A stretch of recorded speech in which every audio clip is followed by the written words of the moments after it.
সম্মানিত উপস্থিতি, এই নতুন বছরে আমাদের জন্য, যেহেতু আমাদের সামনে নতুন বছর আসতেছে, এই নতুন বছরে আমাদের জন্য কিছু করণীয় আমল রয়েছে। নতুন বছরে আমরা কি কি কাজ করব? নতুন বছরে 1 নম্বর করণীয় আমল হচ্ছে তাওবা করা। তাওবা শব্দটি হচ্ছে আরবি, এর বাংলা অর্থ হচ্ছে ফিরে আসা, ক্ষমা চাওয়া, মাফ চাওয়া। তিরমিজি শরীফের বর্ণনায় হাদিস এসেছে, বিশ্বনবী সাল্লাল্লাহু আলাইহি ওয়াসাল্লাম বললেন, কুল্লু ইবনি আদম খাত্তাউন ওয়া খায়রু খাত্তাইনা আত-তাওয়াবুন।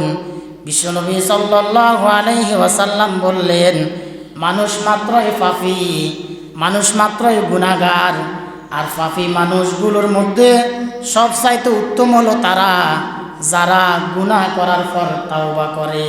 সুবহানাল্লাহ।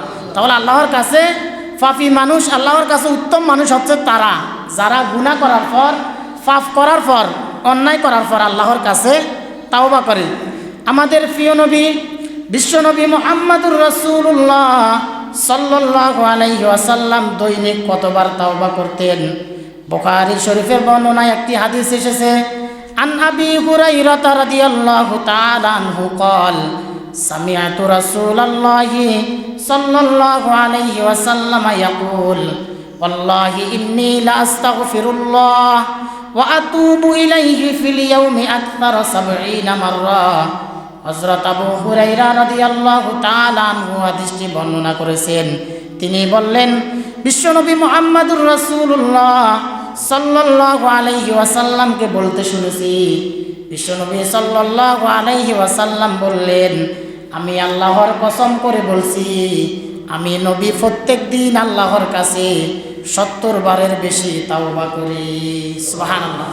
আবার মুসলিম শরীফের বর্ণনায় হাদিস এসেছে, বিশ্বনবী সাল্লাল্লাহু আলাইহি ওয়াসাল্লাম বললেন, ইয়া আইয়ুহান নাসু তুবু ইলাল্লাহ ফাইন্নী আতুবু ইলাইহি ফিল ইয়াউমি 100 মাররা। বিশ্বনবী সাল্লাল্লাহু আলাইহি ওয়াসাল্লাম বললেন, হে দুনিয়ার মানুষেরা, তোমরা তাওবা করো, তার কারণ হলো আমি নবী প্রত্যেক দিন আল্লাহর কাছে 100 বারের বেশি তাওবা করি। সুবহানাল্লাহ। তাহলে বুখারী শরীফের বর্ণনায় রাসূল সাল্লাল্লাহু আলাইহি ওয়াসাল্লাম দৈনিক 70 বারের বেশি তাওবা করতেন। আবার মুসলিম শরীফের বর্ণনায় রাসূল সাল্লাল্লাহু আলাইহি ওয়াসাল্লাম দৈনিক 100 বারের বেশি আল্লাহর কাছে তাওবা করতেন। তাহলে আমাদের কতবার তাওবা করা উচিত? আমরা তো দৈনিক কত গুনাহ করি, কত পাপ করি, কত অন্যায় করি, কিন্তু দেখা যায় আমরা তাওবা করার খেয়ালও থাকে না, আমরা তাওবা করতেও চাই না। আবার মুসলিম শরীফের বর্ণনায় একটি হাদিস এসেছে, বিশ্বনবী সাল্লাল্লাহু আলাইহি ওয়াসাল্লাম বললেন, হুয়াল্লাযী নাফসি বিয়াদি লাউ লান তুগনিবু লাযাহাবাল্লাহু বিকুম ওয়া লাজাআ বিকওমিন ইয়াগলিবুন ফায়াস্তাগফিরুনাল্লাহা তাআলা ফায়াগফির লাহুম।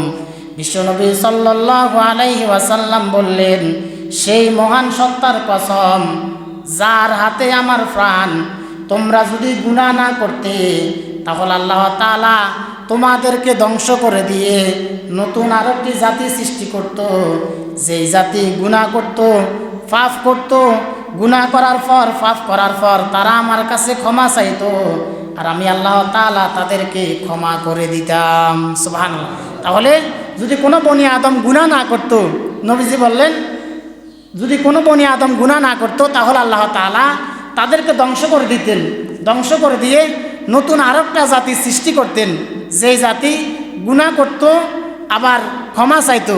আল্লাহ তাআলা বলেন, তারা যদি আমার কাছে ক্ষমা চাইতো আমি আল্লাহ তাআলা তাদেরকে মাফ করে দিতাম।